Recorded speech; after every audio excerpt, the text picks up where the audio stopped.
Thanks for joining us for Basic Pest Management in the School and Child Care Settings. This online course is intended for teachers, custodians, and other school and child care employees who use pesticides, including disinfectants.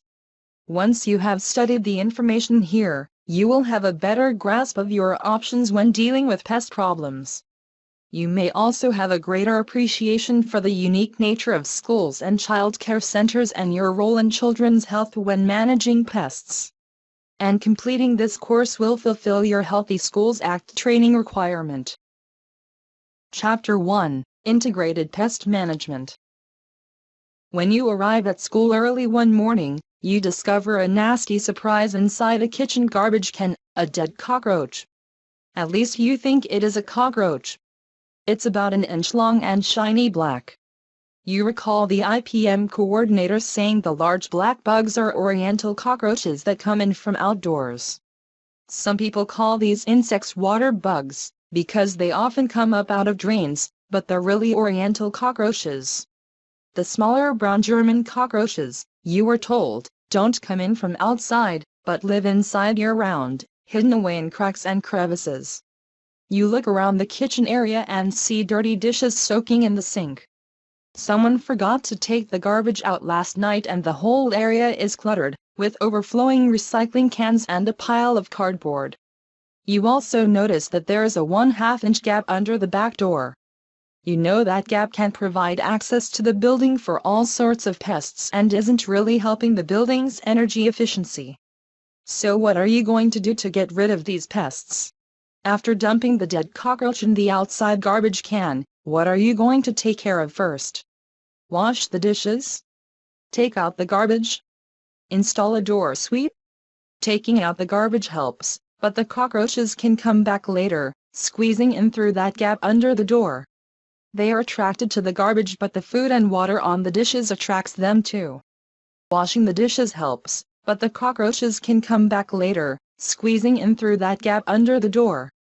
They are attracted to the food and water on the dishes. They could also be interested in the food and other garbage in that can. After installing a door sweep, you see no roaches. These cockroaches live outdoors, after all, and can be excluded by removing access to the kitchen with an installed door sweep. Even if you aren't the one to fix the gap, you need to be sure it gets fixed. Cleaning up wouldn't be a bad idea either, since it will deter German cockroaches and other pests that could be attracted to the food and water, particularly ants. These choices are all part of a management approach that uses multiple fixes and all tools available to stop pests. Any one tool may not solve a pest problem, but using a series of tools will, and has the benefit of getting long-term prevention of pests in schools and child care settings.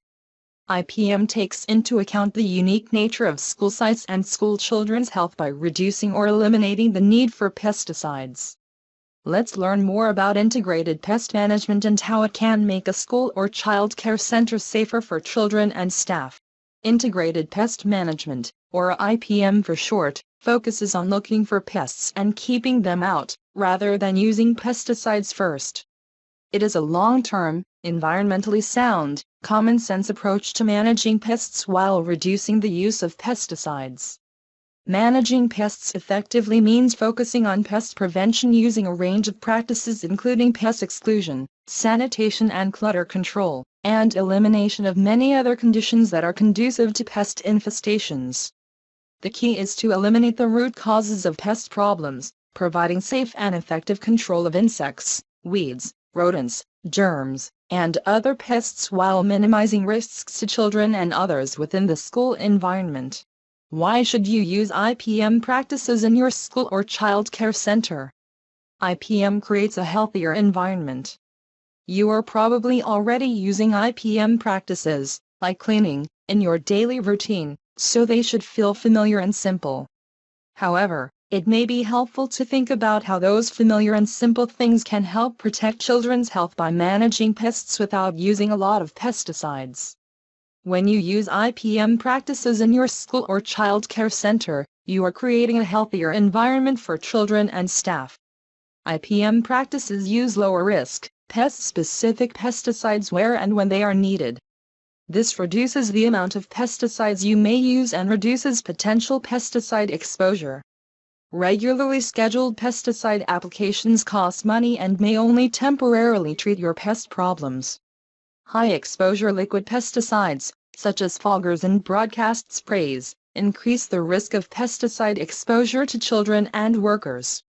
Instead of a pesticide application, many of the tools you'll use for IPM are reusable or something you already have, like snap traps for mice or microfiber cloths for germs. Why use IPM? IPM prevents pest problems. IPM is a sustainable, long-term way to protect children's health while dealing with pests at school sites. Pests can cause health problems for children and staff. When you use IPM, you prevent pest problems before they occur. Children are also more sensitive to pesticides. Preventing pests can be as effective as or even more effective than a pesticide. How does prevention work? Prevention uses the biology and behavior of pests to eliminate the conditions that allow the pest to flourish. It also encourages general building maintenance that prevents pests from entering the school environment in the first place. That's why putting on a door sweep would prevent Oriental cockroaches from entering your school. Using a prevention-based approach will manage pests in the long term rather than giving you a short-term fix. Why use IPM? IPM improves community relations. School IPM programs provide transparency. This can improve community relations both on and off your school site. Developing a formal written IPM policy and program lets the public and parents know that children's health is important at your school. IPM practices provide accountability for parents, students, and staff through monitoring, record keeping, postings, continuing education, and preventive planning. Your staff will understand their role in improving the children's health and the reduction of accidental exposure. Why use IPM? IPM allows simpler Healthy Schools Act compliance. Non-chemical practices greatly reduce the paperwork required by the HSA, which saves school sites time and money. Employees who use pesticides must receive annual pesticide safety training and report pesticide use to DPR to comply with the HSA. They must also follow rules and regulations regarding storing, transporting, and applying pesticides, and wearing personal protective equipment. When you apply pesticides that are not exempt from the HSA, you will have to train employees, post, notify, keep records, and report use. This takes time and money. Using an IPM approach improves cost effectiveness and provides children with a healthier school environment. When you use IPM, you should focus on pest prevention. Prevention means doing everything possible to make your school unattractive to pests by removing access, food, water, and shelter. By keeping your school clean, you prevent pest problems. You also need to have good communication to share what is going on in terms of pest management. When everyone is a part of the communication system, you pass on pest sightings and maintenance needs so that the problems can be fixed. Monitoring and identification will help you make the right choices to get rid of the pests you have, not the ones you might have. Then you use a combination of practices to get rid of any pests. These IPM practices include sealing cracks, deep cleaning, and educating staff. In order to survive, all pests need some way to get into your school. Access. They need to eat. They need water. And they need some place to live. Shelter. If you get rid of access, food, water, and shelter, your pest problems will vanish. Did you know that a mouse can get into a building through a crack the size of a pencil? And a full-grown rat can squeeze through a hole no bigger than a quarter. How do you keep pests out of your school? You need to eliminate access. Everyday building maintenance will help to fix potential pest entry points, so seal up cracks and crevices. Here are some other ways to eliminate access. Seal gaps around doors and windows. Weather stripping and door sweeps seal gaps around windows and doors, saving energy and keeping out pests like ants, roaches, rodents, spiders, and flies. Install or repair screens on windows and doors. This keeps out roaches, spiders, wasps, and flies. Seal openings in place structures. This stops spiders and wasps from nesting inside the structure. Prune branches away from buildings, especially from roofs. This will prevent rats and other pests from climbing onto the roof and entering the building through the roof. Eliminating access will prevent most pest problems. If a pest gets into your building, how do you make sure they don't thrive? Deny them food and water. Take the garbage out at the end of the day. Ants, roaches, flies, and wasps are attracted to sweet, sticky, rotting garbage. You can reduce the attraction by denying them access to easy food and water sources. Fix leaky pipes and sinks. Deny thirsty pests water. Use tight-fitting food containers to keep out ants, roaches, rodents, and flies. There may be upfront costs, but your food will stay fresher and pest-free. Rinse recyclables. Plenty of pests like ants, roaches, wasps, and flies enjoy the sticky stuff inside empty cans and bottles. Some other sources of food and water include fallen fruit from trees and open garbage cans outside. Be sure to pick fruit off the ground and keep lids on outside garbage cans. Sanitation, like cleaning up food spills right away, will deny pests food. When you already have pests, this can get rid of them. Restrict eating to certain areas so it's easier to clean thoroughly. When you water plants, make sure you don't overwater and leave puddles of water for pests to drink. Check sprinkler heads to make sure they are working properly.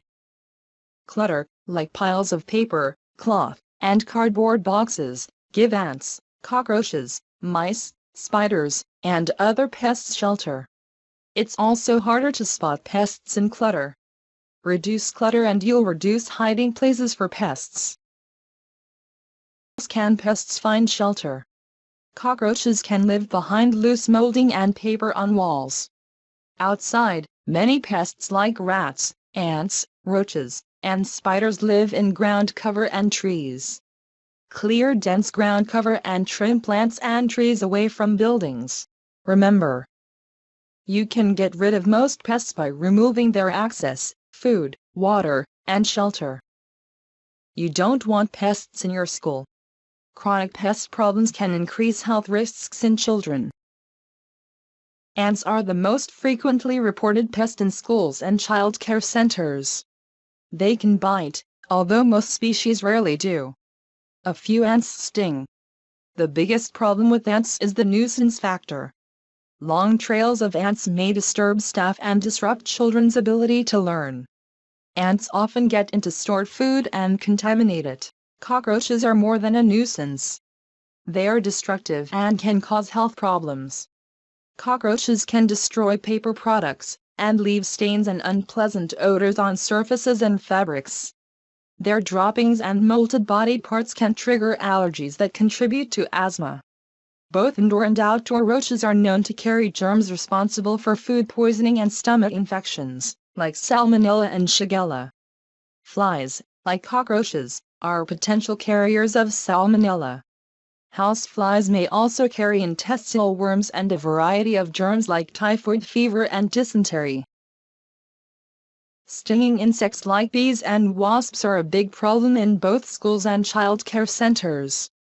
Yellow-jacket wasps can be aggressive and are often found around garbage cans and outdoor eating areas. Some people are allergic to their venom and can have a serious reaction, like anaphylaxis. Most spiders are beneficial and eat pest insects. They do not typically harm children. The typical venomous spider found in California is the black widow spider. This spider is non-aggressive, but its bite can cause a serious reaction in very young children. The brown recluse spider does not live in California, so you don't need to worry about them. Rats, mice, and their parasites can transmit dozens of diseases to humans that pose serious health risks. Dander, droppings, and urine of house mice can trigger allergies and may lead to asthma. Their urine, musky odor, and gnawing can ruin food, clothing, upholstery, papers, woodwork, or insulation. Rats can chew through lead and plastic water pipes and galvanized drains in the plumbing. They can gnaw through electric wiring and cause electrical fires. We are going to go over some basic tips for pests that you might have to deal with. In order to get rid of most pests, you will follow many of the same steps. We'll cover ants, cockroaches, wasps, and spiders. We'll be talking about germs later on. As we learned earlier, ants are the most frequently reported pest in schools and child care centers. Find out what type of ant you have. That will give you a clue about where they live and what they eat. Some ants live outside in the ground, under pavement, and in gardens. Others live in wall voids of buildings. Ants also have different food preferences. Depending on the species and season, they might prefer sweets, proteins, or fats. Check out the UCIPM pest note on ants for more details. Once you know what kind of ant you have, find out where they're getting in by following the trail. Seal up the ant's entry. You can use caulk or other sealant. Use soapy water to thoroughly clean up the ant trails. Get rid of any food and water available to them. Even a few crumbs are enough to tempt them indoors, so be sure to clean up after eating and get rid of food scraps and other garbage. It's best to have liners in cans used for garbage. Change the liner daily. Make sure all food is stored properly inside containers with tight-fitting lids. This includes any pet food you have in the classroom. If ants keep coming back after you've sealed the entry points and cleaned, consider using a self-contained ant bait station. Self-contained bait stations are the most effective type of pesticide product for ant management. Ant bait stations are more effective than a sprayed pesticide because they kill the colony, not just the ants that you see. Spraying an aerosol pesticide will repel and kill some of the wandering ants, but most of the ants are back in the nest and won't be affected. Ant bait stations are less hazardous than a sprayed pesticide. The pesticides are contained within the bait station, so the risk of exposure to children and other people is reduced. The vast majority of spiders you will encounter in a school setting are beneficial and cannot harm people. You don't need to use pesticides to manage them. When you have a lot of spiders around, their webs tend to look messy. Remove the webs by regularly vacuuming or removing with the cobweb brush. Cobweb brushes are made of microfiber and work better than a broom. Replace exterior white light bulbs with yellow bulbs so you don't attract insect prey like moths. Fewer prey insects means fewer spiders. If a single spider is wandering around inside, use a cup and a piece of paper to trap it, then release the spider outside. You can also put out sticky traps to trap wandering spiders. You'll rarely see a black widow spider inside. They are wary creatures who tend to live in secluded areas like in storage sheds or under outdoor furniture. Periodically check underneath outdoor tables and chairs for webs and carefully squash any black widow spiders you spot. Remember, most spiders are beneficial and cannot harm people. You can't ignore a yellow jacket problem at your school or center. In order to manage them, try these IPM practices. Use good cleaning practices outdoors. Yellow jackets and other stinging wasps are attracted to food and food odors. All garbage containers need tight-fitting lids. Empty garbage frequently, especially during warm months when pests are most active. Wash garbage containers and dumpsters on a regular basis to eliminate spilled food and liquids. When there are a lot of wasps around, try to limit eating outdoors. Clean up and dispose of garbage promptly after outdoor events where food or sweet beverages were served. Use and maintain traps when wasps are active. Several types are commercially available. Place near nests and around the perimeter of schoolyards. Don't place them near eating areas. Place traps out of children's reach. When the traps are full, kill trapped wasps by placing the traps in a black plastic bag in the sun for a day. Then wash traps in soapy water and refresh the bait for another round of baiting. Trapping with a sturdy trap and attractive bait can greatly reduce wasp numbers if enough traps are used. Seal off openings in outside walls, playground structures, fences, and pipes to prevent wasps from building nests inside cavities. Do not seal the entrance to an active nest until the colony is destroyed. If you discover a wasp nest on your campus, rope off the area where the nest is located. Keep people away from the nest and hire a professional to remove the nest as soon as possible. Experienced professionals can vacuum nests located indoors or in sensitive areas. They may choose to apply pesticides to kill the wasps if the nest is located away from children. Just like you learned earlier, when you discover a cockroach, you need to identify the type. Is it an indoor resident or an outdoor invader? Find out where they're hiding by tracking them with sticky traps. If they're outdoor invaders, find out how they're getting in and eliminate their access. Do some deep cleaning, remove their food and water. Vacuum cracks and crevices to get rid of crumbs. Eliminate their shelter by getting rid of cardboard boxes and old paper on the walls. If you have a big cockroach problem, you need to clean first, then use pesticide bait stations or gels and pastes in cracks and crevices. Cockroaches hide in cracks and crevices, so that's the most effective place to put the bait gel or paste. And it will also keep the pesticide out of children's reach. It's important to use the bait correctly, so always follow the label. Pesticide sprays will make them scatter and will kill only the ones you see. Chapter 2: Safe Use of Pesticides at School Sites. Every day, there are ant trails all over your classroom. You are fed up with the situation, so you decide to take matters into your own hands. You pick up a spray can of insecticide at the hardware store and bring it to school. Hold on. This may not be such a good idea. Why not? What's the problem? Are there safety concerns? Is it illegal? Will it get rid of the ants? There are safety concerns when spraying aerosol pesticides. Children could be exposed to the pesticides since aerosol pesticides can leave residues on surfaces for days, weeks, or even longer. In your role as a steward for children's health, you want to make sure that they are not exposed to pesticides. Leaving pesticide residues in the classroom could affect your students' health. It is also illegal. The Healthy Schools Act requires that you inform parents, post warning signs, get trained, and do a lot of other things before using a pesticide. Finally, as you learned earlier, just spraying an aerosol pesticide without any other action won't get rid of your ant problems. You may kill a few, but they'll be right back. Contact your IPM coordinator for help with your ant problem.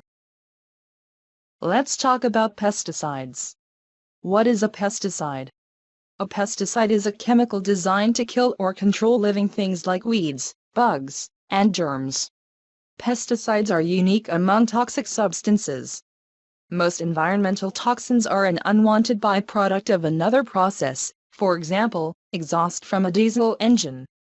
Pesticides are chemicals designed to be harmful to a target pest and purposely introduced into the environment to do their job of managing pests. Most people think of insecticides when they hear the word pesticide, but a pesticide can be any substance or mixture of substances intended for preventing, destroying, or repelling any insect, germ, rodent, nematode, fungus, weed, or any other form of pest. Some common pesticides include disinfectants, bug sprays, rat poison, foggers, and mothballs. You might use a pesticide called an herbicide, otherwise known as a weed killer, in a school garden or on the football field. Disinfectants, like bleach, are pesticides because they kill germs like bacteria and viruses. Products intended to be used on a person's body, like treatment for head lice or antibacterial hand soap, are not considered pesticides by DPR and US EPA. Those products are regulated by other agencies. Why should you be concerned about pesticide use at schools? Children are especially vulnerable to exposures. They can be exposed to more pesticides because they breathe the air closer to the ground level where pesticides are applied. Children usually have more contact with the ground than adults. Pesticide residues can settle to the ground after application, so a child playing on the ground has a higher chance of inhaling the residue or getting it on their skin. Children are more likely to put their hands in their mouths or rub their eyes without washing their hands. This is called hand-to-mouth behavior and a way that they can ingest pesticide residues. Young children spend most of their time indoors, at school, child care centers, or at home.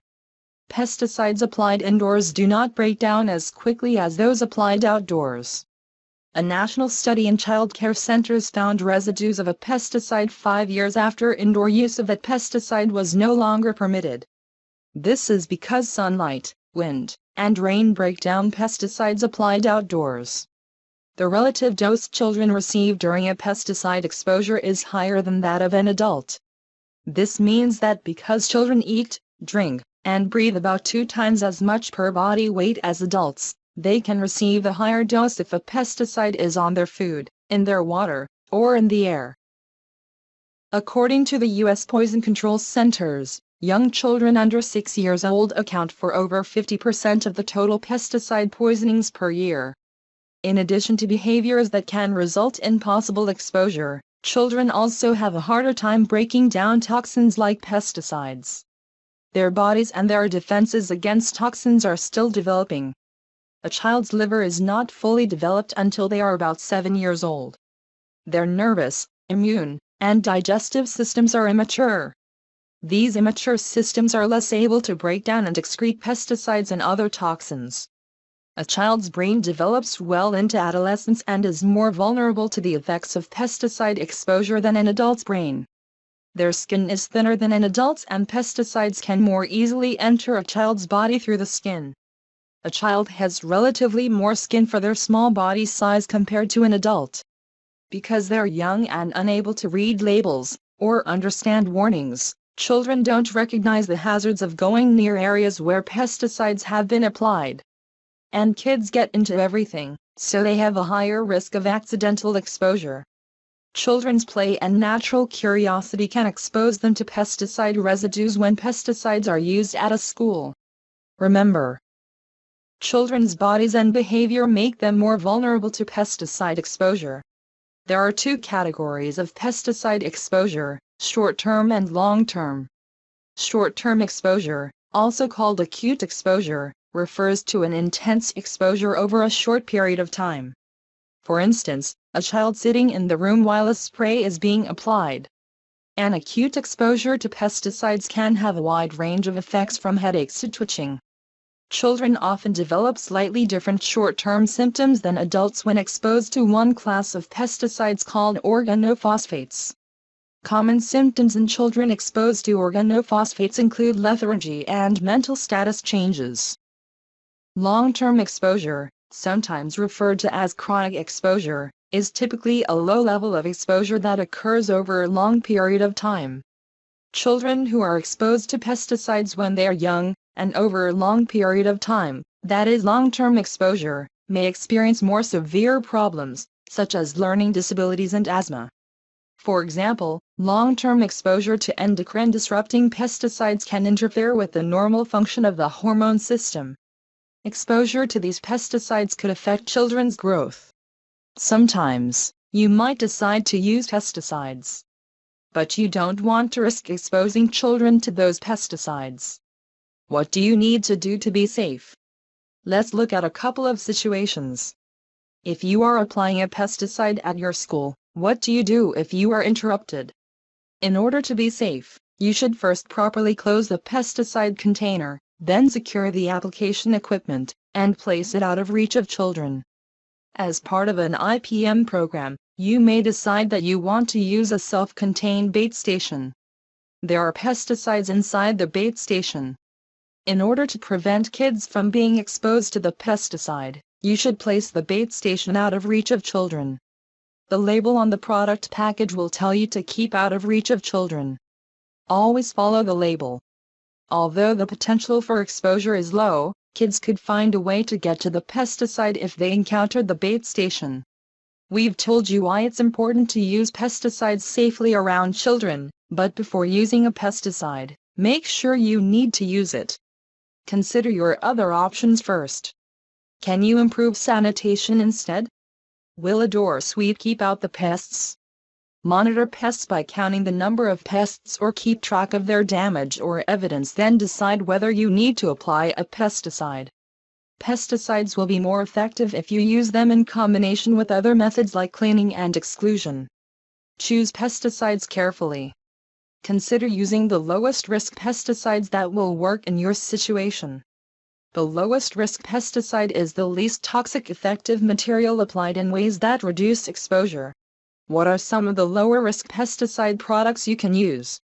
An ant bait station is an example of a low risk pesticide product. The pesticide is entirely contained within the station so that there is no exposure to children.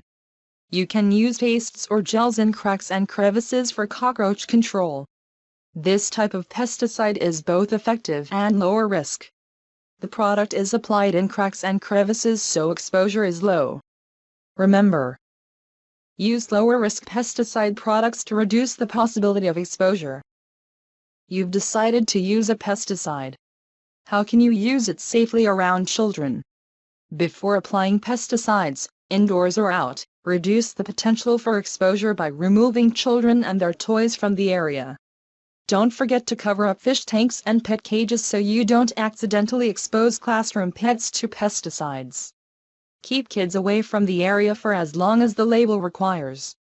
If there is no specified time, wait until the pesticide has dried. Don't spray pesticides in classrooms unless absolutely needed. Use lower exposure pesticide products like gels applied in cracks instead. One of the most important things to remember is that when you are using pesticides, you are required to read the label thoroughly before you use any pesticide product. The pesticide label tells you how to use a product so it works like it should and doesn't hurt you, anyone else, or the environment. The label is the law. The pesticide label tells you how to use and store the product safely, how to give first aid, and where to call for help or more information. The pesticide label also includes the precautionary statements. These describe any special directions you need to follow in order to safely use the pesticide around children. The active ingredient on the label is the part of the pesticide that kills or controls the pest. The pesticide signal word is your clue to how toxic the pesticide is. It will tell you the pesticide's general level of risk. If you are using a disinfectant, the pesticide label will also include the contact time and the germs it kills. The US EPA registration number tells you that the US EPA has reviewed the product and found it safe to use as directed. Pesticide storage is a very important part of safe pesticide use around children, and there are legal requirements. Follow the label instructions for pesticide storage. Make sure to store pesticides in their original container. Never transfer pesticides to a food or beverage container for storage or any other reason. Store pesticides immediately after you're done using them. The best place to store pesticides when children are present is high up in a locked cabinet, room, or shed out of sight and reach of children. Your storage area should be well ventilated, away from any flames. Don't stockpile pesticides, only store enough pesticides to carry you through the school year. Leave your own pesticides at home. Remember, the label is the law. When you dilute a pesticide, like a disinfectant, you should have a label on the secondary container. The label should have the chemical name, the signal word, caution, warning, or danger, the hazard statement, and a pictogram showing the hazard. You can find this information on the product label. Use the highest hazard statement and its corresponding pictogram. The pictograms can be found on the OSHA website. Use the appropriate container, like a spray bottle, for your diluted pesticide. Never use a food or beverage container. Also, don't transfer concentrated pesticides into another container. They need to stay in their original containers. Here's an example for a bottle containing a dilute bleach mixture. The label on germicidal bleach lists the signal word as danger. The hazards listed are corrosive and harmful if swallowed. The pictogram is the sign for a corrosive material. You have to make a fresh bleach mixture every day, So if you're using bleach, add the date and time the mixture was made so you know that after 24 hours, it's too old to use because it won't be effective. There are a lot of differences between cleaning, sanitizing, and disinfecting. We'll talk about them in this section so that you can choose the appropriate process for your needs. You may be using disinfectants or disinfecting wipes to clean up everyday messes when all you need to do is clean. Despite their familiarity, disinfectants and disinfecting wipes are pesticides and there are health risks involved when you use them. Before using a disinfectant, you need to clean. Disinfectants are more effective on a clean surface. What do we mean by cleaning? You are cleaning when you use a detergent and water to physically remove dirt, grime and germs from surfaces. Cleaning does not necessarily kill germs, but if you clean with microfiber cleaning tools, you can remove most germs from a surface. Most hard surfaces in schools and child care centers only need to be cleaned. Cleaning hard surfaces like desks, counters, chairs, walls, and classroom and hallway floors will go a long way toward managing germs. What is the difference between sanitizing and disinfecting? Some people use sanitizing and disinfecting interchangeably, but they are not the same process. A sanitizer will reduce the number of germs on a surface to a level considered safe by public health standards, usually 99.99%. There are some places in schools and child care centers where it is appropriate and required to sanitize after you clean. You will use sanitizers on food preparation and food contact surfaces, and things that end up in children's mouths like mouth toys and pacifiers. There are some sanitizing products that are not for use on food contact surfaces. Always read the label. Sanitizing products will state on their label what surfaces they can be used on and how to use them, including how long the surface needs to stay wet in order to kill the germs. Before using the sanitizer, you must clean the surface. A disinfectant will kill more germs than a sanitizer on a cleaned surface. Because disinfectants are potentially more hazardous, you should only use disinfectants on high-use areas that collect lots of germs like changing tables, bathroom sinks, toilets, doorknobs, cabinet handles, and drinking fountains. Just like a sanitizer, a disinfectant must stay on the surface for at least the label-specified time or it will not kill the germs. Before using the disinfectant, you must clean the surface. Length of time a disinfectant or sanitizer must remain wet on a surface to effectively kill germs is called the contact time. It is sometimes referred to as the dwell time. The label may say let stand for rather than using the term contact time. If you don't leave the product on the surface long enough, it won't be effective. Sometimes, the product will dry before the end of the contact time. In that case, you must reapply the product or it won't kill the germs. Before you start cleaning a dirty surface, decide whether you need to use a sanitizer, a disinfectant or just a cleaner. Does the surface just need to be cleaned? Using an unnecessary sanitizer or disinfectant could expose people to a pesticide, possibly causing adverse health effects. Always clean before you sanitize or disinfect. Some areas will need to be sanitized, others disinfected. Your school should establish procedures detailing when, where and how the products should be used. Always follow the label. There are state licensing requirements for child care centers detailing what surfaces should be sanitized or disinfected. The Center for Disease Control has recommendations for which process to use and where in schools. Here are a few examples. Diaper changing stations, an area with a very high amount of germs, must be cleaned and disinfected after each use. Mouth toys must be cleaned and disinfected daily. Toilets must be kept sanitary but regulations do not require disinfection. Your school may have more strict rules about disinfection of toilets. Hallway and classroom floors in both schools and child care centers must be kept clean. You don't have to sanitize or disinfect floors. In schools, shared desks should be cleaned daily. An all-purpose cleaning solution and a microfiber cloth will remove most germs. Locker rooms and shower room floors are areas where a lot of germs can build up. These areas should be cleaned and disinfected daily by custodians. High-touch surfaces like light switches, railings, doorknobs, and water fountains need to be cleaned and sanitized daily by custodians, especially during an infectious disease outbreak. Remember, reduce potential exposure by using disinfectants only when and where you need them. Not everyone in a school setting should use sanitizers and disinfectants. Per label instructions, always use proper personal protective equipment when using these chemicals. Children should never use these products. The labels direct you to keep pesticides out of reach of children. Who should use disinfectants and sanitizers in school settings? And what should they be using them for? Nurses disinfect after they use equipment and in between patient visits.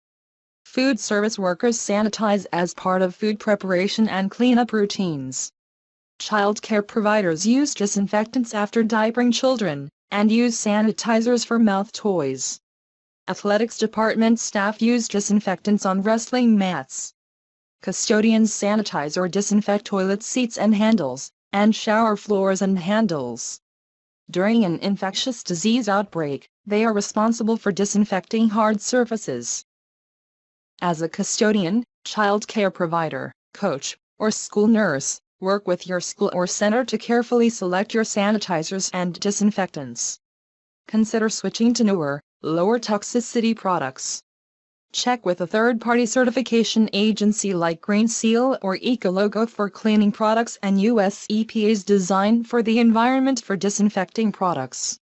Always follow the label instructions regarding proper dilution, application and rinsing procedures, and contact time. Use microfiber cloths and mops to clean. If you are using a spray product, spray a cleaning cloth with the product rather than surface to be cleaned. This will reduce the amount of product that ends up in the air. When you use a disinfectant, you could be accidentally exposed if you are not following the label and being careful. Many pesticide exposures occur during mixing. Check the label for concentration and dilution instructions and the appropriate personal protective equipment. Check the label on each container since products vary. Mix bleach solutions at least daily since these products have a short shelf life of only 24 hours. Don't mix bleach with ammonia, quaternary ammonium compounds or other acids. Every year, people expose themselves accidentally to the toxic gas created by this mixture. When inhaled at low levels, the gas irritates the eyes, nose, and throat, causing breathing problems, burning, watering eyes, and a runny nose. Higher levels can cause chest pain, severe breathing difficulties, vomiting, and even pneumonia. At very high levels, it can cause death. If you dilute a disinfectant or sanitizer, you must label the bottle with the product name, the hazardous chemicals it contains, the date mixed, and words and pictures that show the key hazards. Never use a food or drink container for dilute mixtures.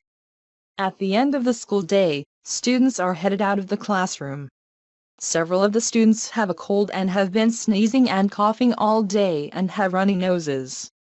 You're approached by 3 girls who say, "Jacob just sneezed into his hand and then he got germs all over the doorknob. It was so gross. Can we use your disinfecting wipes to clean the doorknob before we leave?" How do you respond to the girls? Do you hand your students the wipes and thank them for wiping off the doorknob? Or do you let them know that you will take care of it? Do you quickly wipe off the doorknob with a disinfectant wipe? Or do you carefully read the instructions on the label of the disinfectant wipes and see that the doorknob needs to be wet for 5 minutes in order to kill all the germs? Hand the wipes to your students. Children cannot use disinfectant wipes. They are pesticidal products and the label states keep out of reach of children. Also, they will not really be disinfecting the doorknob just by wiping it off, because they were not following the contact time instructions on the label. Finally, they can potentially suffer adverse health effects from being exposed to the disinfectant. Use the wipes yourself.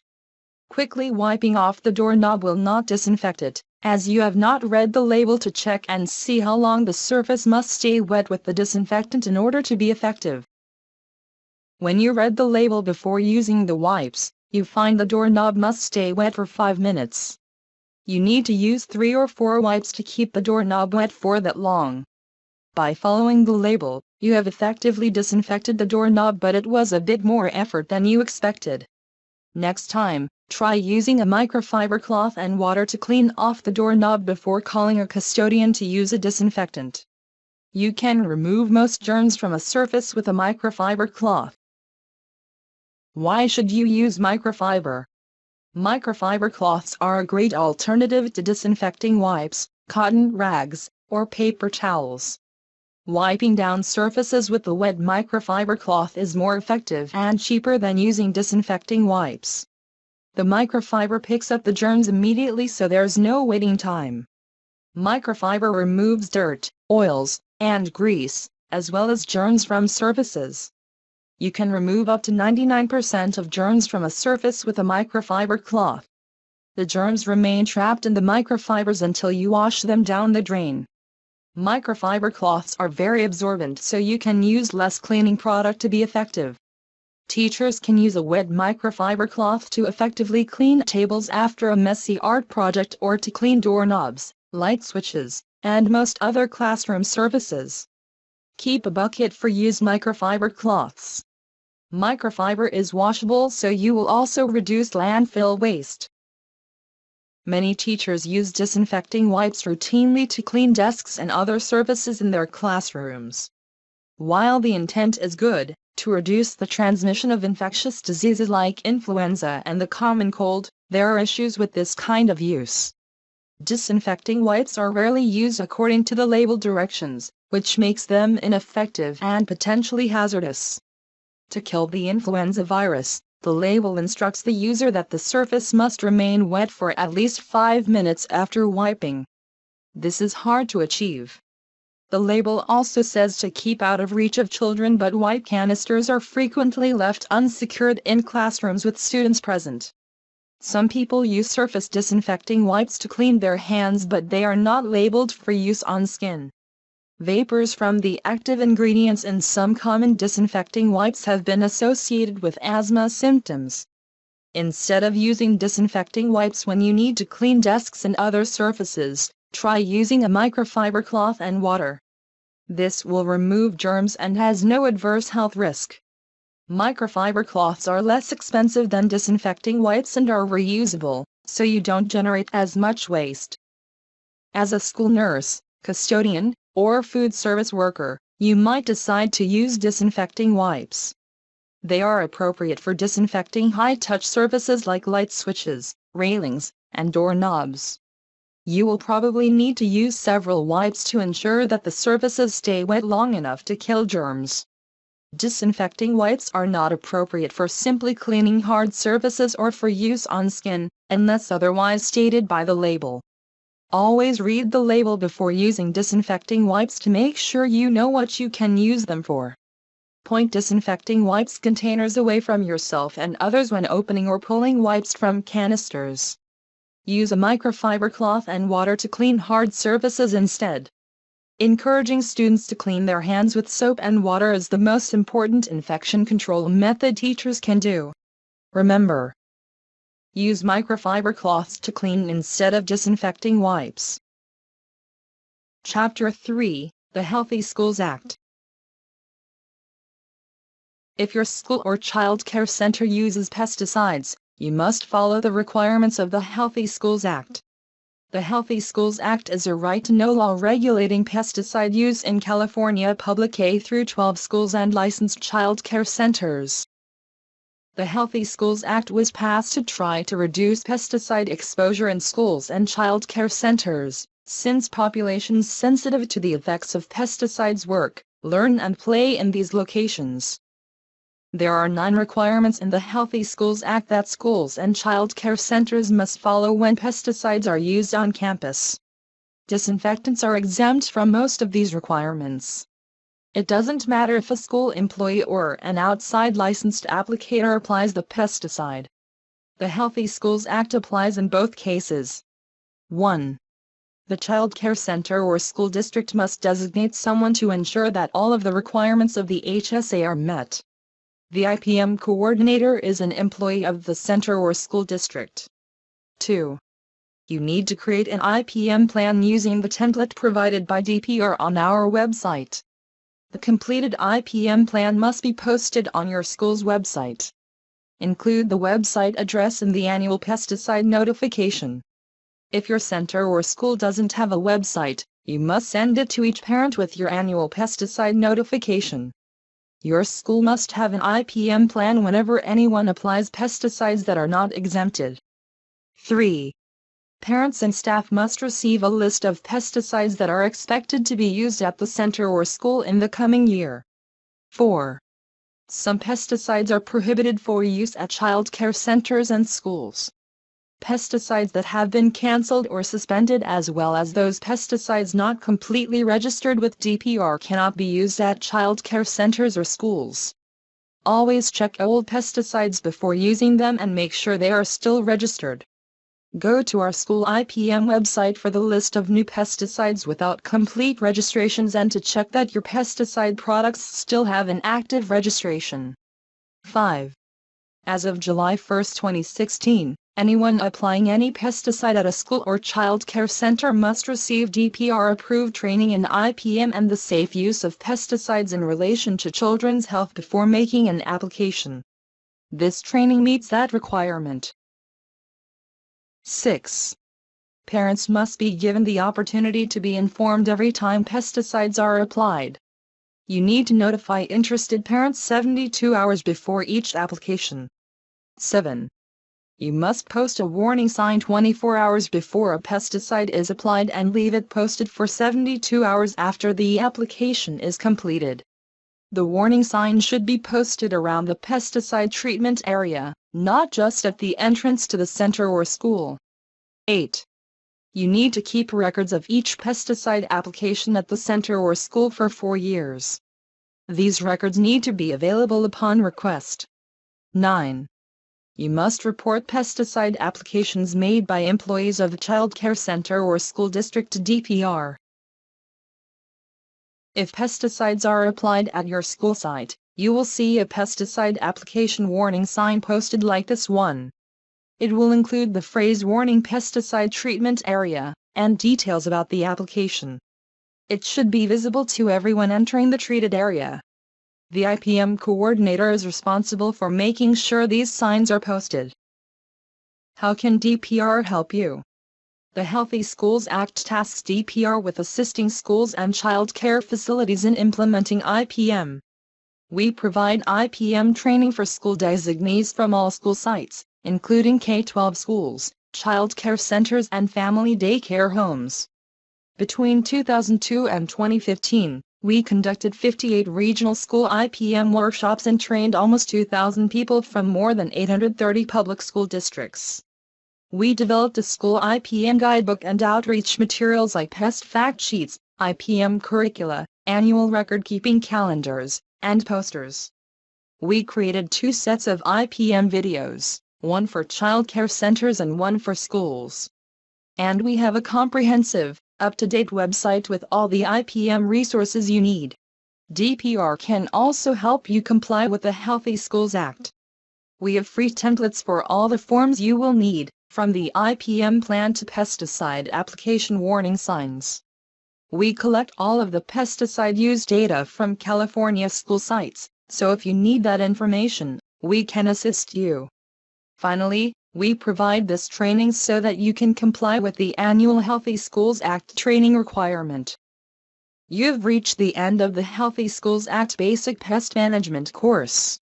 Please contact us if you have concerns or need assistance implementing your IPM program.